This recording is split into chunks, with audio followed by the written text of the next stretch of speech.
Bonsoir à toutes et tous, je vous retrouve donc ce soir, et oui, pour une vidéo surprise. Je ne pensais pas la faire ce soir, mais finalement, je me suis dit j'ai un peu de temps, alors autant tuer le temps, comme on dit, et se consacrer à sa passion pour vous parler ce soir du nouveau film que je voulais vous présenter donc dans le cycle Hammer, à savoir Le Redoutable Homme des Neiges ou The Abominable Snowman de son titre anglais, réalisé par Val Guest, sorti en 1957 et qui réunit donc Forrest Tucker et l'un des plus grands acteurs de la Hammer, bien sûr Peter Cushing. Vous allez voir donc un rôle très très intéressant pour l'acteur dans ce film. Un film que moi j'ai découvert, pareil, il y a à peine un mois de cela. Et bien sûr, pour moi il était indispensable d'aborder ce film, de vous mettre tout de suite dans le contexte quand même de cette histoire assez bien réalisée déjà. Et puis ensuite, pour l'époque en tout cas, qui, vous allez voir, parle du Yeti en fait, mais pas seulement en fait, va surtout cerner aussi, je dirais, une expédition en fait d'hommes qui vont traquer donc cette bête mythique, enfin que l'on considère mythique, qui est donc une légende pour les Tibétains, mais qui est plus qu'une légende, pardon, qu'ils considèrent comme réelle. Et donc, voilà, donc je vais revenir sur l'histoire, bien sûr, comme je fais d'habitude pour ces vidéos. Et je vais tout de suite vous mettre, bien sûr, pour vous mettre dans l'ambiance du film, les images. Ensuite, je vous présenterai, comme d'habitude, donc un peu, je dirais, le trailer du film d'époque. Et vous verrez que vraiment, c'est très bien fait, je dirais, pour un film de 1957 qui est à la fois en studio et qui contient des plans aussi donc vraiment réels. Vous le verrez d'ailleurs dans la bande-annonce des décors de l'Himalaya. Alors, je ne sais pas, j'ai pas les détails, mais je ne sais pas s'ils ont vraiment tourné les plans en Himalaya. Mais en tout cas, le film est tourné en partie en studio, comme toujours, et puis reconstitué donc pour les scènes où donc les acteurs, bien sûr, n'ont pas tourné dans les montagnes de l'Himalaya, mais en tout cas, je trouve qu'il y a un effort quand même sur les décors pour l'époque, qui sont intéressants, qui sont très beaux visuellement. Vous le verrez d'ailleurs. Et surtout, donc, ici, on va parler bien sûr d'un film, encore une fois, qui, pour la Hammer, se démarque, puisque il n'avait pas encore sorti le Cauchemar de Dracula. Ce film sort en 1957.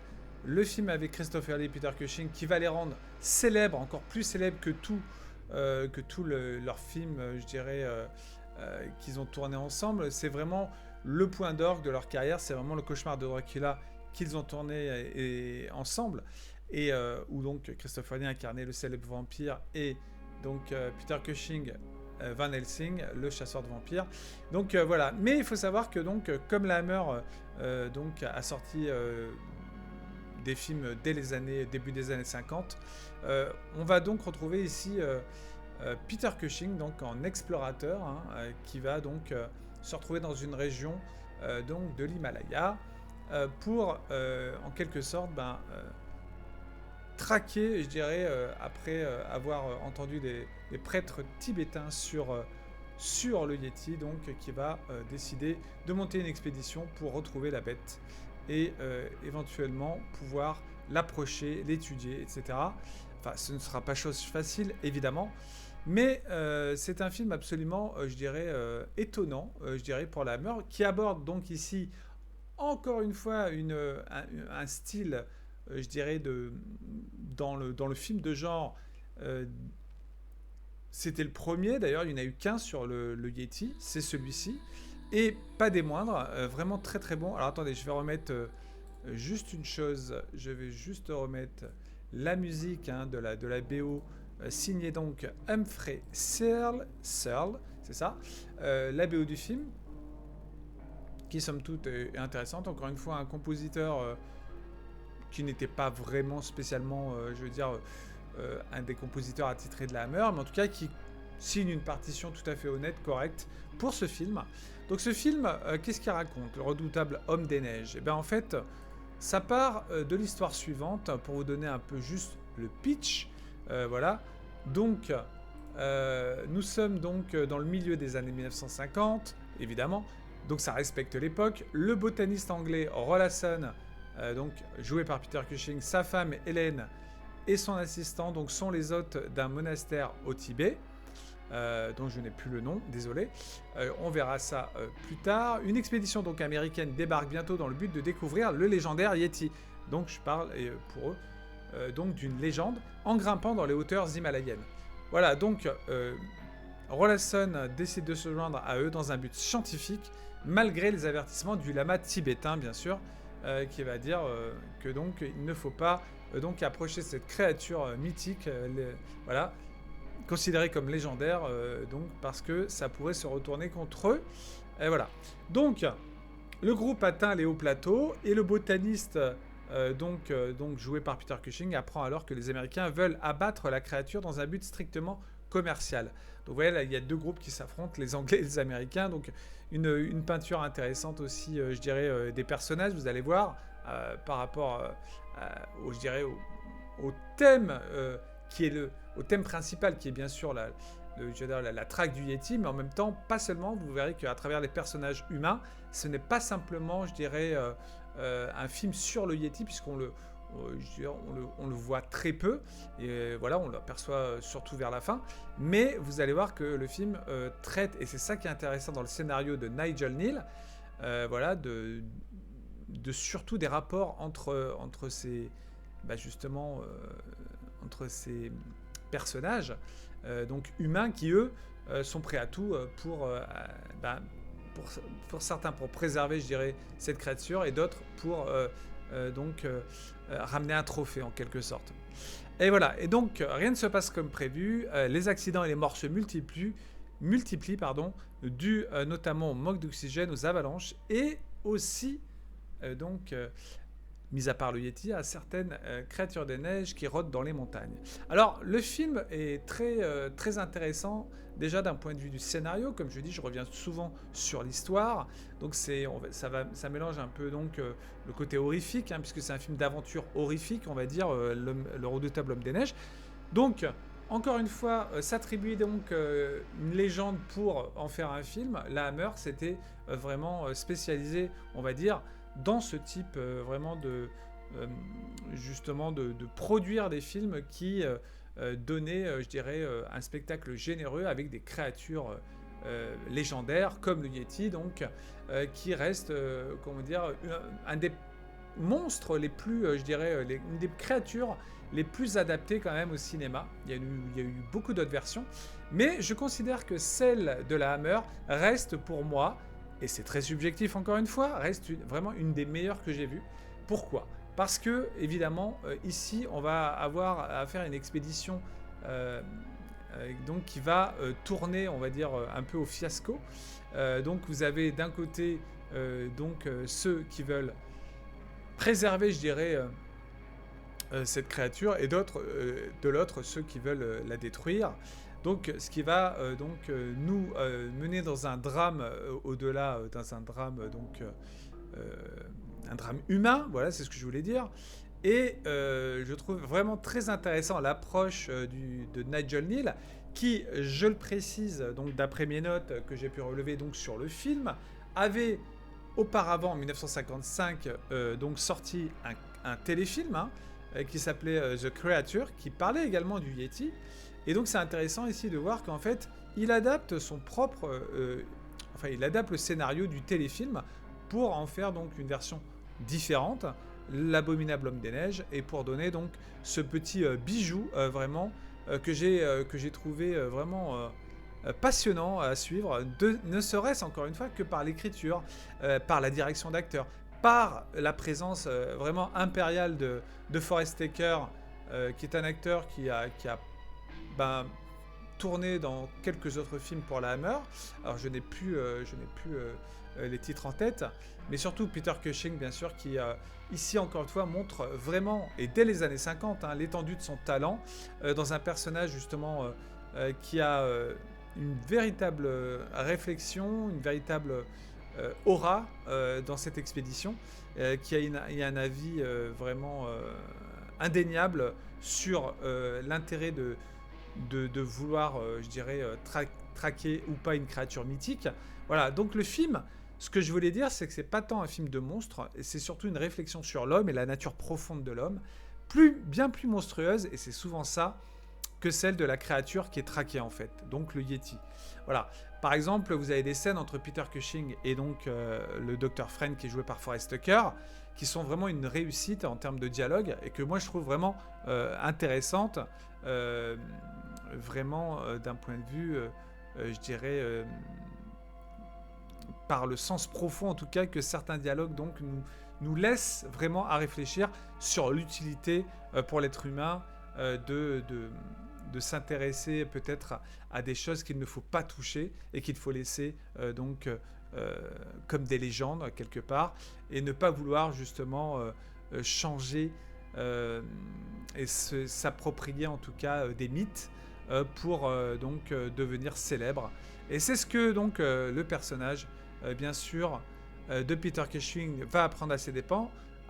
Et d'ailleurs la fin du film vraiment est très intéressante puisque encore une fois j'aime beaucoup moi que les chutes de films soient quand même réussies. Pour moi ça dénote de la qualité d'un film. Attendez, je vais poursuivre sur mon propos, mais je vais juste vous mettre quand même donc la bande-annonce maintenant pour vous plonger un peu dans la bande-annonce. Tout de suite, le temps que je retire donc mes images, et voilà.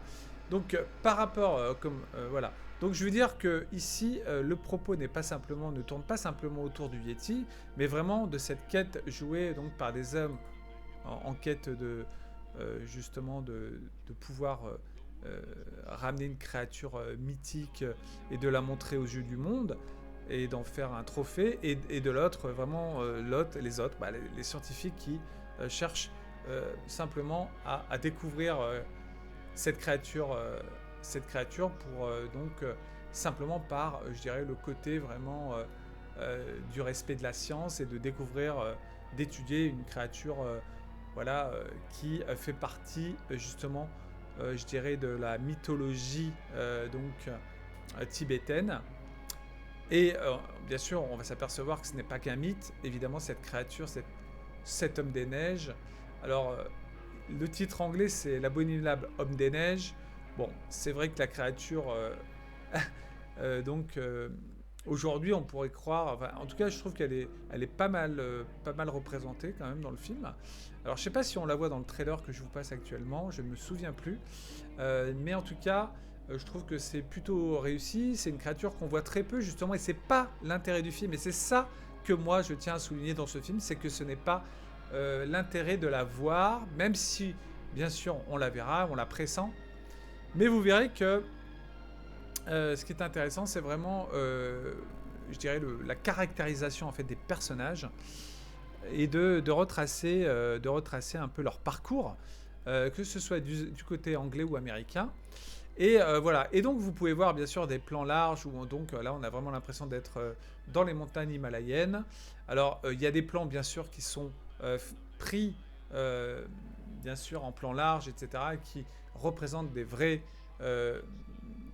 plans tournés en Himalaya, ou en tout cas en Himalaya je ne sais pas parce que j'ai pas noté ça dans mes notes, mais qui sont des scènes qui sont tournées dans des montagnes pour qu'on y croit un minimum, et on y croit.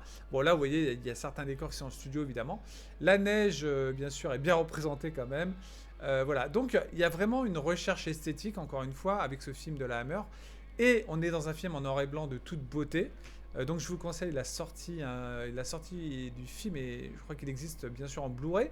Voilà, donc il y a vraiment encore une fois par Val Guest, un réalisateur que j'adore moi dans le studio Hammer, qui a fait quand même 6 films que je vais donc quand même vous citer pour que vous connaissiez un peu mieux le réalisateur.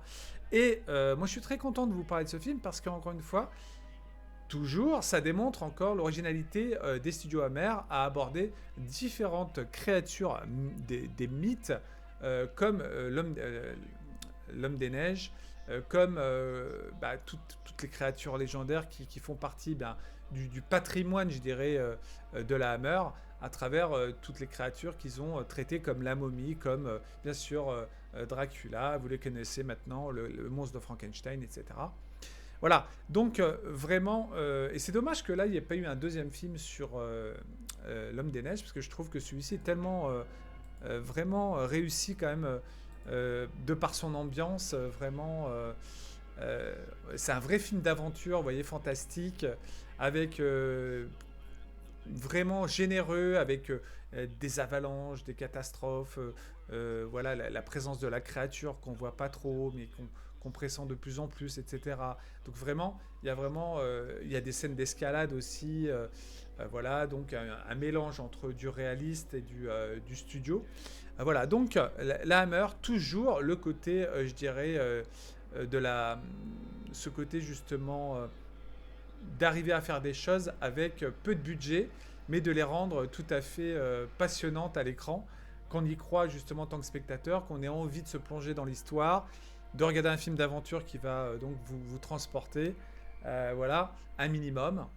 Bon, après, comme je dis, le film, quand même, il est sorti en 57. Donc aujourd'hui, moi je trouve qu'il garde encore une certaine force, un impact, parce que, je vous dis, c'est avant tout un film qui est centré sur les personnages humains, plus que la créature. Et voilà, c'est pour ça que peu importe l'époque à laquelle il est sorti, voilà, même si la créature, bien sûr, peut paraître un peu datée, mais en tout cas, là n'est pas le propos. Le film vraiment s'intéresse vraiment à, je dirais, comme je disais, donc, s'intéresse. Les motivations sont ailleurs, en fait, pour le scénariste Nigel Neal. Et donc, il s'intéresse davantage aux membres de l'expédition et à leur motivation. Alors, euh, il y a aussi donc un personnage de Grand Lama dans le film, hein, qui n'est pas un véritable Tibétain, évidemment, sans doute. Mais enfin, il lui donne un aspect, on va dire, de Grand Lama avec les costumes, etc. Voilà. Mais qui est traité vraiment avec beaucoup de subtilité, je trouve. Voilà. Le développement du film, évidemment, il y a quelque chose donc qui fonctionne, comme je l'ai dit, en termes de plus ou moins de rythme. Voilà, une petite première partie un peu plus ou moins qui place les enjeux, les personnages, et ensuite on va aller dans le côté aventure avec l'expédition. Voilà, donc je dirais pas que c'est un des plus grands classiques de la Hammer, je dirais que c'est un bon classique de la Hammer, un bon film d'aventure avec ce côté primaire de par la créature, ce côté simiesque plutôt, je dirais. Voilà. Et je vous dis, le Yeti n'est pas le centre d'intérêt puisqu'il est absent pendant la quasi-totalité de l'intrigue. Voilà. Et je vous rassure, on le verra quand même, mais c'est un film qui mérite d'être découvert ou redécouvert, ne serait-ce que parce que, comme je dis, les films sur cette légende, bon, je vous dis, il y en a quelques-uns qui ont été faits quand même, mais c'est pas, on va dire, celui qui a été vraiment traité autant que des personnages comme Dracula, comme le monstre de Frankenstein et son docteur, bien sûr, ou comme la momie. Voilà. Donc, franchement, une très belle petite surprise que ce film, avec vraiment un rôle excellent pour Peter Cushing, que moi j'adore dans ce film, qui montre vraiment qu'il était vraiment la pierre angulaire, hein, de ce studio, mais pas que de ce studio, puisque on le verra également, je vous en avais déjà parlé, on le verra également dans des films comme... Alors, attendez, je vais couper le son, parce qu'on doit m'entendre sur les deux, là. On le verra aussi dans des films comme... produit par un autre studio très très très bon aussi, qui s'appelle Amicus Productions. Donc vraiment, Peter Cushing a œuvré partout où il pouvait, ainsi que Christopher Lee d'ailleurs. Vraiment, ce sont les deux acteurs les plus emblématiques de ce studio de la Hammer, et qui ont tourné tous les deux, aussi bien pour Amicus Productions également. Voilà. Donc, en tout cas, dans le domaine de l'épouvante, l'horreur, le fantastique, vraiment, ce sont vraiment les acteurs qui se sont le plus illustrés à l'époque dans ce genre. Et c'est toujours un plaisir à travers les films de la Hammer, en tout cas de les découvrir ou de les redécouvrir pour ceux qui connaissent, vraiment. Et donc ça fait plaisir de pouvoir donc laisser une empreinte durable, même après leur mort, grâce de les rendre éternels à travers ces films, qui sont pour moi des véritables trésors, hein, des trésors oubliés pour la plupart.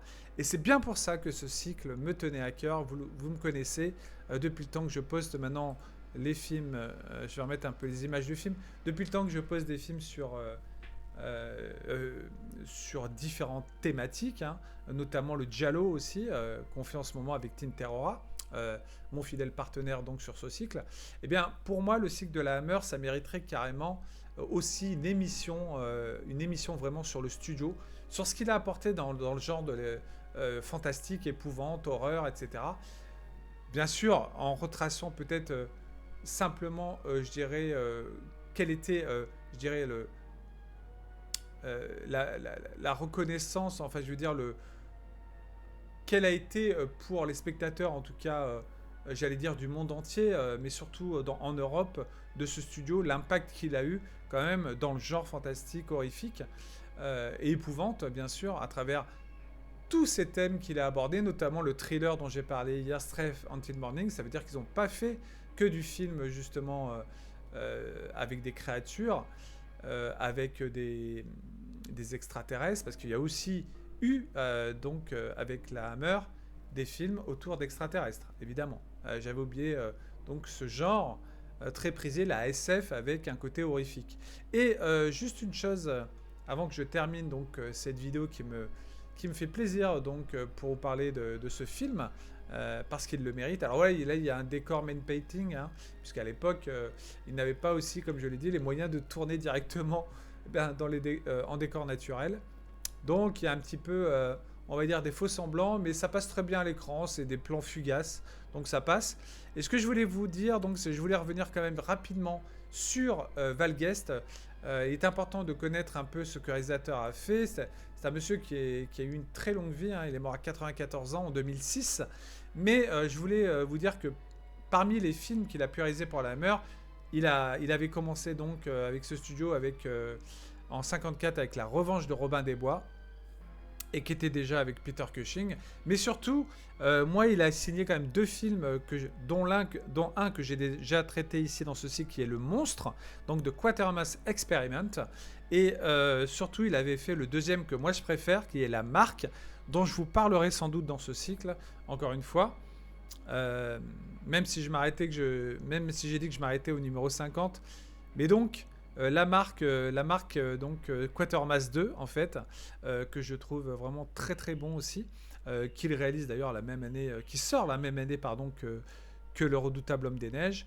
Et puis il faut pas oublier bien sûr qu'il a signé un excellent thriller, alors là que moi je trouve pareil, encore une fois une petite pépite qui s'appelle Traitement de choc. Sorti en 1961. Et puis, je pense que je vais vous en parler de celui-ci. Et puis, il a fait un film excellent, mais qui n'est pas pour la Hammer, qui s'appelait Le jour où la Terre prit feu. Ça, je vous cite vraiment les plus connus. Il a participé au film Casino Royale. Et puis, surtout, en 1970, avec la regrettée Raquel Welch, il sort le film d'aventure préhistorique, puisque la Hammer aussi, a abordé quelques films dans les genres respectifs qu'ils ont traités. Quelques films donc liés à la préhistoire, comme le film avec Raquel Welch où elle est magnifique, Quand les dinosaures dominaient le monde. Voilà, donc voilà, c'est quand même un bon réalisateur qui a fait beaucoup de télévision aussi, voilà, qui a signé quand même une bonne à peu près 25 films et quelques films télé. Voilà, donc Val Guest, reconnaissance pour ce réalisateur, et je tenais quand même à je tenais quand même à le citer et à dire que c'est aussi un réalisateur qui fait partie quand même, qu'il fallait remettre en lumière au sein des studios Hammer, puisque avec d'autres qui sont bien sûr ultra plus reconnus comme Roy Ward Baker, comme Terence Fisher bien sûr, comme je sais plus qui encore, Freddie Francis bien sûr. Voilà, donc il fallait quand même ne pas oublier Val Guest, et je tenais donc quand même à le dire ici sur cette vidéo, qui j'espère donc vous donnera envie, si vous ne l'avez jamais vu, de découvrir ce redoutable Homme des Neiges. Donc sorti en 1957 en Angleterre, mais pas que, un an plus tard en France. Et voilà, et donc le plaisir nostalgique de revoir ces vieilles bobines à travers ce studio, croyez-moi, pour moi, c'est toujours intact. Voilà, et pourtant, voilà, moi j'approche de la cinquantaine, et vous voyez, c'est pour moi toujours un plaisir en tant que même, je dirais, spectateur qui n'a pas connu ces décennies du cinéma, puisque j'étais pas encore né. C'est toujours un réel, euh, comment dire, en tant que cinéphile, hein, puisque de se passionner, de découvrir justement les qualités esthétiques de réalisation, d'acting, enfin tout ce qui regroupe, je dirais, la quintessence du studio pour toujours faire quand même un travail, et dès les années 50, hein, un travail vraiment très qualitatif en termes de mise en scène, de direction d'acteurs, etc. Mais voilà, c'est ce qui fait la marque des plus grands, et la Hammer Film, c'est, comme je le dirais encore et encore, c'est l'un des plus grands studios qui nous aura donné vraiment de véritables merveilles inoubliables, je précise, parce que ces films sont vraiment ancrés à jamais dans l'histoire du cinéma de genre. Voilà. Donc merci à tous de m'avoir écouté. Je vous dis à très bientôt pour une prochaine vidéo sur la Hammer. On approche des 50, donc vais-je continuer un tout petit peu plus? C'est possible, je ne sais pas. On verra, mais en tout cas, il y aura une pause bientôt, hein, je vous l'ai dit, le 6 août, d'un mois environ. Il n'y aura pas de vidéo, donc je fais une pause. N'hésitez pas à mettre le pouce vers le haut, likez un maximum. Faites connaître la chaîne, attention ça tourne autour de vous. C'est toujours un plaisir de pouvoir faire connaître aussi les films de ces décennies qui ont compté quand même. Que de faire connaître aussi à peut-être de nouvelles générations des films qui pourraient les enchanter. Parce que autour de moi, j'ai fait découvrir des films à des personnes beaucoup plus jeunes qui sont parfois très surprises par la qualité justement des films d'époque. Et voilà, et ça c'est mon plaisir de les inciter à vraiment vraiment découvrir toutes ces pépites, tous ces films dont je parle. On en est au 48e. Voilà. Donc merci à vous de m'avoir suivi. Je vous dis à très bientôt sur la chaîne. Sachez que demain, il y aura une séance nanar. Donc là, nous sommes le 24 juillet. Donc le 25, séance nanar. Le 29, un film, un débat consacré donc à un live sur le voyage dans le temps autour du cinéma et avec la diffusion d'un film de Georges Pal, absolument un petit chef-d'œuvre, La machine à explorer le temps. Voilà, donc merci à tous de m'avoir écouté. Encore une fois, toujours un plaisir de vous partager mon sentiment sur ce studio qui méritait largement, enfin, qu'on s'y intéresse et qui méritait vraiment, vu le peu de vidéos qui sont consacrées à ce mythique studio de production anglais. Voilà, donc j'espère en tout cas lui avoir rendu un minimum lui avoir rendu justice en tout cas par rapport à ses œuvres. Et on continue de toute façon, on se retrouve très bientôt pour un Retro Movies sur un tout autre film. Et puis il ne me reste plus qu'à vous souhaiter une bonne continuation de semaine. Et je vous dis à très vite, bye bye. Et vive le cinéma de genre, bye.